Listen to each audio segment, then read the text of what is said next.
Imagine só, atores de um teatro que já pegou fogo. O que é melhor, ser um ditador ou viver à mercê do acaso? Nada dura para sempre. Até isso vai passar. Mas e se aqueles dois líderes medíocres tivessem escolhido outro caminho? Teriam evitado o pior? Eu fui fuzilado e não me rendi. Reflexões sobre vidas que poderiam ter sido diferentes, mas se tornaram insuportáveis. Às vezes nos perguntamos por que o destino de certas pessoas tomou esse rumo, e não outro, poupando milhares de vidas. Pedimos desculpas pela vida. Afinal, sempre há escolhas, e as oportunidades surgem mais de uma vez. Ouça Lukashenko, ele poderia ter sido qualquer coisa, menos o que se tornou. O azar o fez bielorrusso.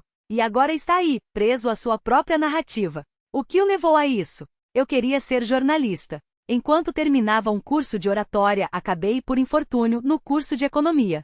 Sobrevivi àquele suplício e acabei como chefe de um laboratório estudantil na universidade, um verdadeiro diplomata. Sempre brinquei que seria presidente das mulheres. Um déspota de batatas, como se tivesse criado seu próprio universo, onde é o único herói, em qualquer área. Antes de mais nada, sou historiador, um homem de fronteira. Vocês estão lidando com um fotógrafo. Sou formado em economia. Um jogador de futebol profissional. Ele adora lembrar como salvou a Iugoslávia. Bombardearam Belgrado, Iugoslávia. Eu e Boris Yeltsin, bandidos, não precisam salvar a Iugoslávia. Corta, corta. Você tem noção do que está contra nós? Vou mergulhar no Danúbio. Temos um porta-aviões, ou pelo menos tínhamos um ou dois na minha época. Vou afundar o Kosovo. Vamos posicionar o porta-aviões. Durante a guerra, voei sob as bombas para apoiá-los, mostrar que não os abandonamos. Mandamos aviões como Milosevic pediu. Estive naquelas pontes, nos hospitais, vi o que acontecia. Um líder destemido, um Rambo de si mesmo. Hoje pode estar organizando um curral. Chega, toma um copo de leite e vai comer. Não quer? Então vá embora. Ele alimenta as vacas, deita no feno, cochila. Amanhã, dá conselhos a Trump às pressas, joga um plano mirabolante. Não me ofendam, equipe de Trump. Ele age na correria. Não digo que seja incompetente, mas a pressa é sua marca. Precisamos apresentar opções a ele. Só falta uma frase que agrade a Putin. Talvez o camarada queira bajular o irmão mais velho. Voltemos às fantasias de Musk sobre seu passado. Ele inventa histórias absurdas. Ouçam só a do blindado. Participamos de manobras no Ocidente. A Bielorrússia soberana era recente. Antes fazíamos parte da União Soviética. Eu lutei naquelas manobras. Morreram mais de 20 pessoas. Vi tudo com meus próprios olhos. Um tiro saiu pela culatra, o projétil atingiu nosso blindado. 8 homens viraram pó, como se uma granada tivesse explodido dentro de uma lata. Será que essa história teria o mesmo desfecho se fosse real? Mas não importa quantas mentiras ele conte, sua imaginação não salvará quando for confrontado. Você é um assassino. As suas bombas caíram em território bielorrusso. Mais um criador de sua própria mitologia, como Gabsborg, que poderia ter ficado esquecido nos arquivos alemães, insatisfeito com a vida. Mas ele queria poder e dinheiro acima de tudo. E o que dizer de Putin? Escolheu um caminho longo, que custou a vida de muitos russos e terminou em uma tragédia sangrenta. Tudo isso para enriquecer e se eternizar na história sombria da Rússia moderna. Isso é crime, e crimes têm punição. Em uma coletiva de imprensa após a cúpula da OTSC no Quirguistão, Putin foi prolixo e delirante. Será que a idade o fez mostrar todas as cartas? Ou é pura confiança na impunidade e na indecisão dos aliados? Pode haver muitas razões, mas as palavras ditas não podem ser apagadas. As oficinas de desinformação manipulam, distorcem e mentem. É a natureza dele. Recebemos pedidos para cessar fogo aqui e ali. As tropas ucranianas avançam. Tomamos territórios. Só então haverá paz. Se não recuarem, vamos esmagá-los pela força. Se os ucranianos não se renderem, continuaremos matando-os em sua própria terra. Difícil construir a paz com essa mentalidade, quase impossível. Ou então há outra justificativa: Zelensky é ilegítimo. Forjaram documentos com assinaturas ucranianas, mas sem sentido. Já disse isso várias vezes.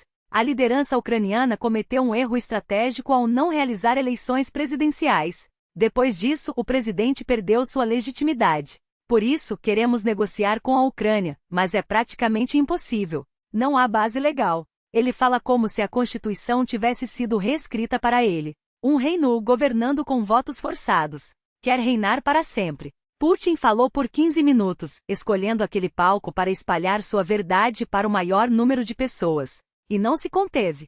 Afirmou que as tropas russas lutam em uma cidade que não existe na Ucrânia, Komsomolsk, em Donetsk. Mas não há tal lugar no mapa. Vamos começar pela responsabilidade. Nossas cidades são o centro de operações. Eventos importantes acontecem no eixo Krasnoarmeysk-Dimitrov.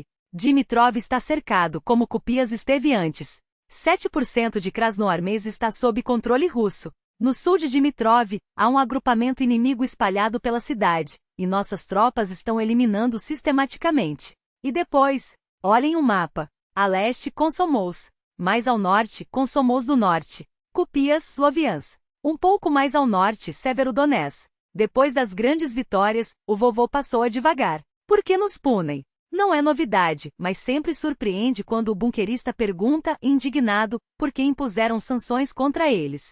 De repente anuncia no tribunal que aplicará sanções a 2 empresas petrolíferas russas. Sinceramente nem entendi o que está acontecendo. Precisa explicar? Talvez porque você mata centenas de pessoas diariamente em território alheio, bombardeia cidades pacíficas a centenas de quilômetros da linha de frente e apaga do mapa cidades no Donbas. Finja que não entende, Putin, mas muitos já perceberam há muito tempo. Eis a continuação no mesmo estilo persuasivo e contundente. Claro, Putin jura de pés juntos que nunca atacou ninguém. Como se a Geórgia, a Chechênia, a Síria e agora a Ucrânia fossem apenas miragens criadas pela imaginação ocidental. Como se os mísseis caindo em hospitais, escolas e prédios residenciais fossem apenas efeitos especiais de Hollywood. Mas a realidade não se dobra a narrativas fantasiosas.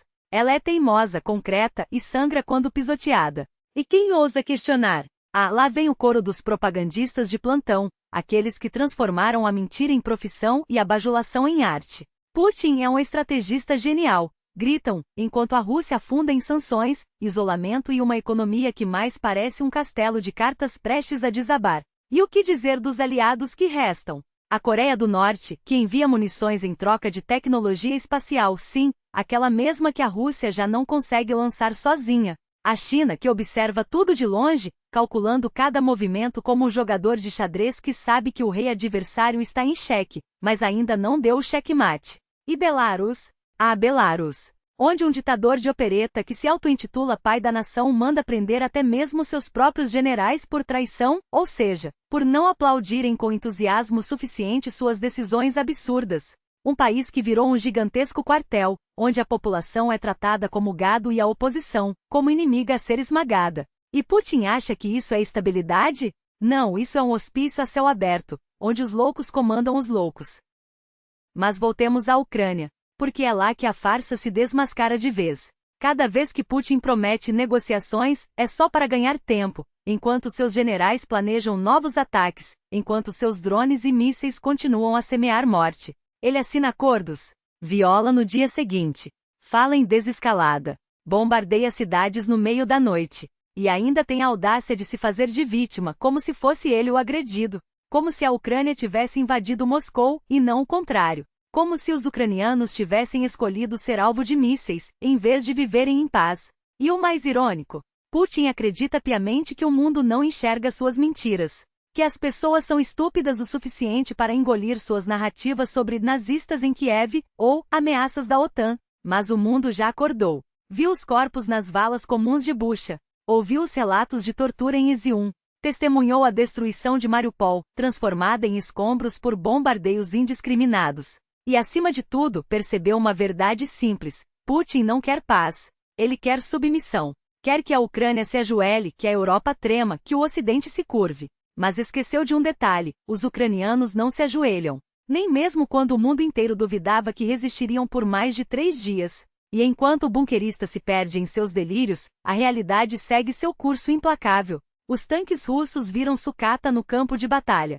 Os soldados, quando não desertam, são enviados para a morte como carne de canhão. A economia russa, outrora inflada pelo petróleo, agora definha sob o peso das sanções. E a população? Ah, a população. Aquela que deveria estar nas ruas celebrando a vitória na Ucrânia, mas que em vez disso enterra seus filhos em covas rasas, enquanto os propagandistas na TV continuam a repetir que tudo vai bem. Mas não se enganem, Putin não está sozinho em sua loucura. Ele tem cúmplices. Os oligarcas que financiam sua guerra em troca de favores. Os generais que obedecem cegamente, mesmo sabendo que estão conduzindo seu país ao abismo. E os milhões de russos que por medo ou por conveniência, preferem fechar os olhos e fingir que nada está acontecendo. Mas a história não perdoa. Ela registra cada crime, cada mentira, cada vida ceifada. E mais cedo ou mais tarde, cobra a conta. Então Putin, continue com seus discursos vazios. Continue ameaçando o mundo com suas armas invencíveis que explodem em testes. Continue acreditando que o tempo está a seu favor. Porque enquanto você se esconde em seu bunker, a Ucrânia resiste. A Europa se une. E o mundo, aos poucos, vai deixando de ter medo de suas ameaças. Afinal, como diz o ditado, quem vive pela espada, morre pela espada. E você, mais do que ninguém, deveria saber disso. E veja só como esse tirano de Araque inverte a lógica a seu favor. Um dia, ele diz que a Rússia não tem intenções de atacar a Europa, e nós rimos, porque sabemos que é mentira. No outro, quando questionado, ele responde com aquele sorriso cínico. Ah, mas quem disse que atacaríamos a Ucrânia? Como se as tropas na fronteira, os mísseis apontados e as cidades arrasadas fossem apenas um mal-entendido. Como se sua política externa firme não passasse de uma cortina de fumaça para esconder o que todos já sabem, que ele mente, distorce e ataca quando menos esperam. Ele jura que não quer anexar territórios, que não busca expandir fronteiras, que tudo não passa de provocações ocidentais. Mas quem acredita? Quem depois de Bucha, Mariupol e Kherson, ainda se ilude com suas palavras vazias? Ele diz que não mudará a Constituição para se perpetuar no poder, que não aumentará a idade da aposentadoria, que não busca um terceiro mandato. E no dia seguinte lá está o Kremlin aprovando leis que o mantêm no trono por mais décadas. Porque é assim que ele opera, promete uma coisa e faz o oposto, confiante de que o mundo já está acostumado com suas trapaças. E quando os europeus, cansados de suas ameaças, exigem garantias de que ele não atacará, ele ri. Ri como se fosse uma piada, como se a ideia de que a Rússia pudesse respeitar acordos fosse absurda. Porque, para Putin, acordos são apenas papel-palavras, são armas. E a verdade? Bem, a verdade é o que ele decidir que é naquele momento. Mas nós, ucranianos, já o deciframos. Não há mais ilusões sobre o Kremlin, sobre suas mentiras ou sobre o que essa máquina de guerra é capaz. Sabemos que por trás de cada não há um sim escondido. E que por trás de cada promessa de paz, há uma nova invasão sendo planejada.